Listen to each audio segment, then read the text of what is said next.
आदाब नाजरीन, इस्तकबाल है आप सभी का तहजीब टीवी के यूट्यूब ऑफिशियल प्लेटफॉर्म पर। दुनिया भर की अहम खबरों के साथ मैं हिना मौद।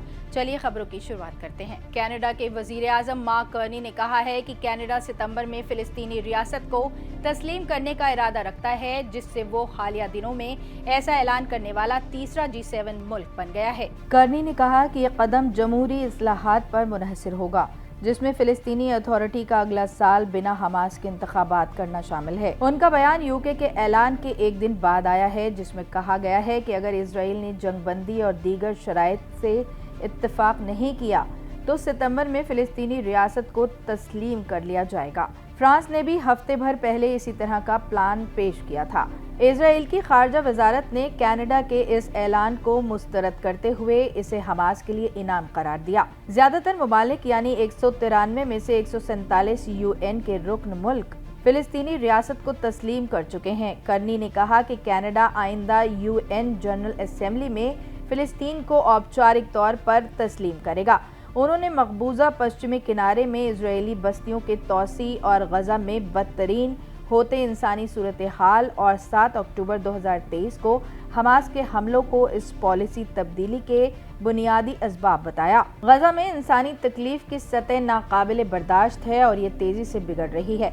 कार्नी ने बुधवार को सहाफियों से कहा, उन्होंने कहा कि फिलिस्तीनी रियासत को तस्लीम करने का फैसला उस वक्त किया जाएगा जब फिलिस्तीनी अथॉरिटी हुकूमत में बुनियादी इस्लाहात लाए और इलाके को गैर फौजी बनाए। कार्नी ने कहा कि कनाडा बहुत अरसे से 2 रियासती हल का हामी रहा है, जो मुआहदे की बुनियाद पर अमन कायम करने की कोशिश करता है, मगर अब ये तरीका नाकाबिले अमल बन चुका है। फिलिस्तीनी रियासत का मुस्तकबिल हमारी आंखों के सामने खत्म होता जा रहा है, उन्होंने कहा। प्रेस कॉन्फ्रेंस में उन्होंने बताया कि उन्होंने बुधवार को फिलिस्तीनी सदर महमूद अब्बास से इस ऐलान के बारे में बात भी की है। फिलिस्तीनी अथॉरिटी फतह पार्टी के जरिए पश्चिमी किनारे के कुछ हिस्सों को कंट्रोल करती है, जिसकी क़यादत अब्बास के पास है, जबकि हमास गजा पर हुकूमत करता है। इन दोनों इलाकों में 2006 से कोई इंतखाबात नहीं हुए हैं। गजा पट्टी में गुज़िश्ता 24 घंटों के दौरान ग़िज़ाई क़िल्लत से मज़ीद 7 अफराद हलाक हो गए हैं। हमास के ज़ेरे इंतज़ाम वज़ारत सेहत ने कहा है, इजराइल हमास जंग के बाद से अब तक ग़िज़ाई क़िल्लत से हलाक होने वालों की मजमूई तादाद 154 हो गई है। वज़ारत का कहना है कि 2023 में शुरू होने वाली इजराइल हमास जंग के बाद से अब तक ग़िज़ाई क़िल्लत से हलाक होने वालों की मजमूई तादाद 154 हो गई है, जिनमें 89 बच्चे शामिल हैं। मंगल को अक़वाम मुत्तहिदा की हिमायत याफ्ता आलमी ग़िज़ाई तहफ़्फ़ुज़ के माहिरीन ने खबरदार किया था कि गज़ा में बदतरीन मंजरनामा यानी कहत अब हकीकत का रूप धार रहा है। BBC इजराइल का कहना है कि वो गज़ा में इमदाद की फराहमी पर कोई पाबंदी नहीं लगा रहा, लेकिन यूरोपीय यूनियन, अक़वाम मुत्तहिदा और गज़ा में काम करने वाली दीगर तंजीमें इस दावे को कबूल नहीं करती। इसी दौरान अमेरिका के खुसूसी एलची स्टीव विटकॉफ जुमेरात को इजराइल का दौरा करेंगे ताकि इस बहरान पर बात की जा सके। ये विटकॉफ का तकरीबन 3 माह बाद पहला इजरायली दौरा होगा और ये ऐसे वक्त में हो रहा है जब अमेरिका और इजराइल दोनों ने कतर में जारी गजा जंग बंदी मुज़ाकरात से अपने वफूद को वापस बुला लिया है। वाशिंगटन ने इल्ज़ाम लगाया है कि हमास के मुज़ाकरातकार दयानतदारी से काम नहीं ले रहे हैं। एक अलग वाक़े में गजा के अस्पताल ज़राए ने BBC को बताया कि बुध की सुबह जुनूब गजा के रफ़ा इलाके में गजा ह्यूमैनिटेरियन फाउंडेशन के इमदादी मरकज़ के करीब 6 फ़िलिस्तीनी हलाक हो गए। ज़राए का कहना है कि मरकज़ के खुलने से पहले लोग अंदर दाखिल होने की कोशिश कर रहे थे, तभी एक इजरायली टैंक ने हमला कर दिया। GHF और BBC को बताया गया कि आज उनके किसी भी मरकज़ के करीब कोई हलाकत नहीं हुई। इजरायली डिफेंस फोर्स ने BBC को बताया कि कुछ मुश्तबा अफराद का एक ग्रुप जो उनके सिपाहियों के लिए खतरा समझा जा रहा था, उन्हें पीछे हटने को कहा गया और उसके बाद सैकड़ों मीटर दूर से इंतबाही फायरिंग की गई। IDF ने मजीद कहा कि इंतबाही जायजे से मालूम होता है कि रिपोर्ट की गई हलाकतों की तादाद IDF के पास मौजूद मालूमात से मुताबिकत नहीं रखती। GHF इमदादी मराकज़ के करीब तकरीबन रोज़ाना जानलेवा वाक़यात की खबरें सामने आती हैं। फ़िलिस्तीनी बार बार इल्ज़ाम लगाते हैं कि इजरायली फ़ौज या सिक्योरिटी कॉन्ट्रैक्टर्स ने उन पर फायरिंग की और इमदाद हासिल करने वालों को कत्ल कर दिया। IDF इन हलाकतों की तादाद को मुस्तरद करता है।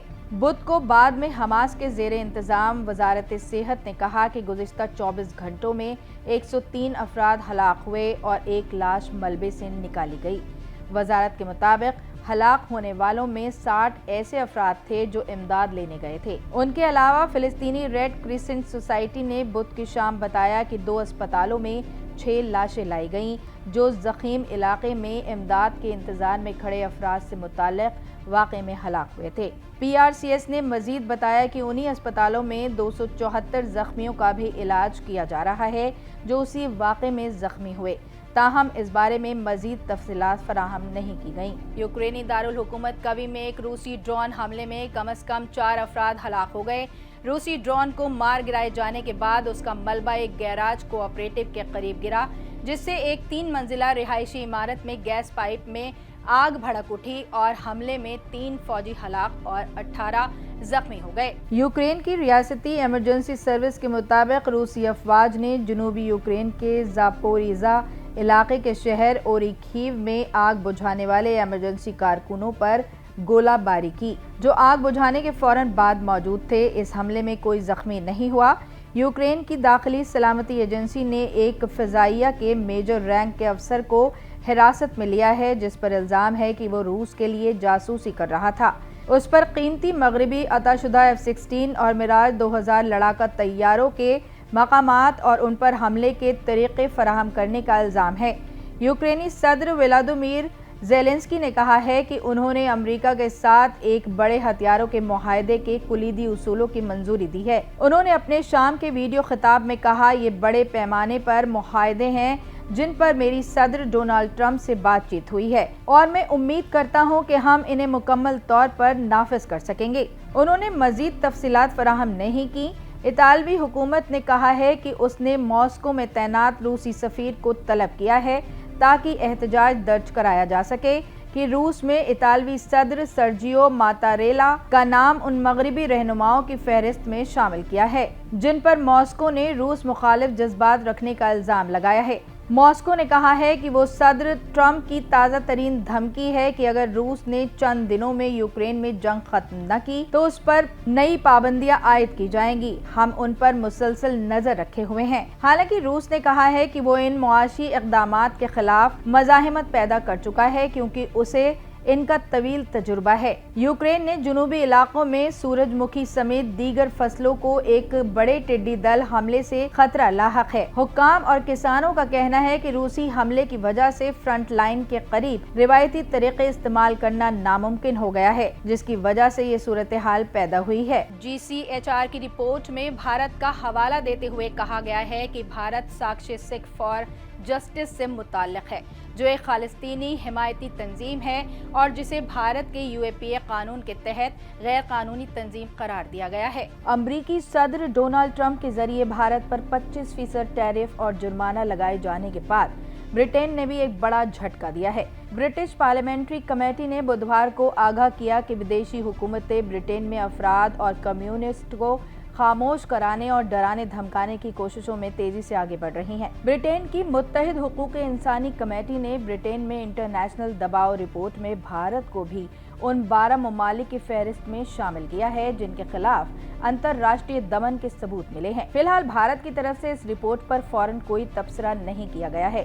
GCHR میں برٹش پارلیمنٹ کے مخالف جماعتوں کے اراکین شامل ہیں اور اس کا کام برٹین میں حقوق انسانی سے تعلق رکھنے والے معاملوں کی تحقیق کرنا ہے۔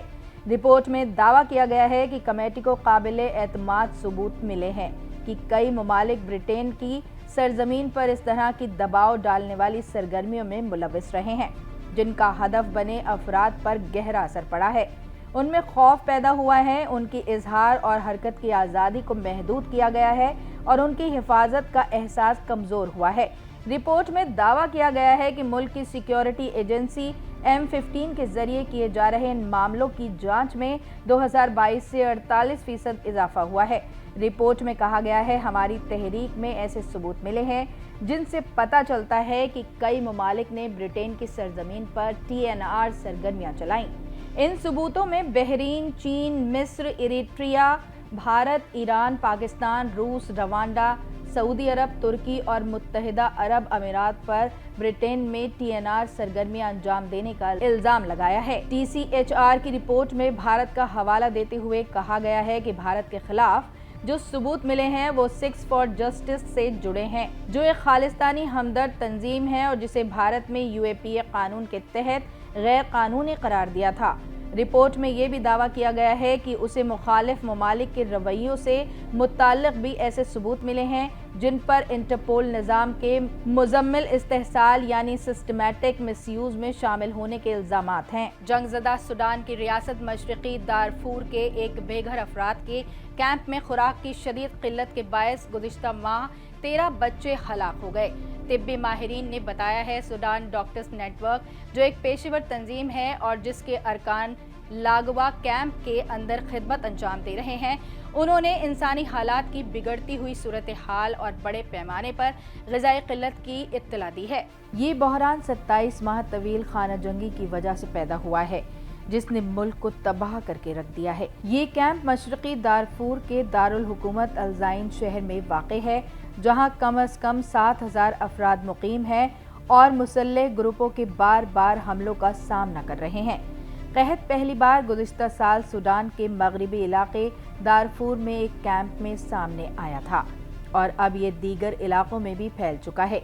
मंगल को अलगांव कैंप से मुताल्लिक़ एक बयान में सूडान डॉक्टर्स नेटवर्क ने लिखा, बैनुल अक़वामी बिरादरी और इंसानी हमदर्दी की तंजीमों से फौरी तौर पर कैंप के रिहायशियों, ख़ास तौर पर बच्चों और हामिला ख़वातीन को खुराक और बुनियादी सेहत की सहूलतें फराहम करने की अपील करता है। अल-ज़ाइन मशरक़ी दारफूर का दारुल हुकूमत है, जो मुकम्मल तौर पर नीम फौजी तंजीम रैपिड सपोर्ट फोर्सेस के ज़ेर कंट्रोल है, जो मुल्क की फौज के साथ बरसरे पैकर है। अब ये खाना जंगी अपने तीसरे साल में दाखिल हो चुकी है, जिसने इंसानी हमदर्दी के नेटवर्क्स को मफलूज कर दिया है, मुआशियात को तबाह कर दिया है और समाजी खिदमात का ढांचा टूट चुका है। ये तमाम अवामिल खुराक के बहरान का सबब बने हैं। कहत के अलावा इमदादी इदारों ने दारफूर में हैजा के फैलने के खतरे से भी खबरदार किया है।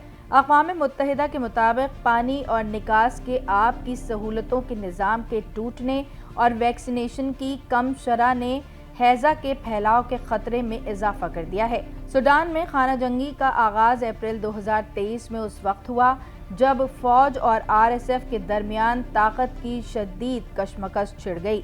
ये दोनों हरीफ पहले इत्तेहादी थे और एक साथ एक फौजी बगावत के जरिए इक़्तिदार में आए थे, मगर बाद में एक बैनुल अक़वामी हिमायत याफ्ता मंसूबे के तहत सिविल हुकूमत की जानिब मुंतकली के मामले पर इस खाना जंगी ने दुनिया के बदतरीन इंसानी बहरान में से एक को जन्म दिया है।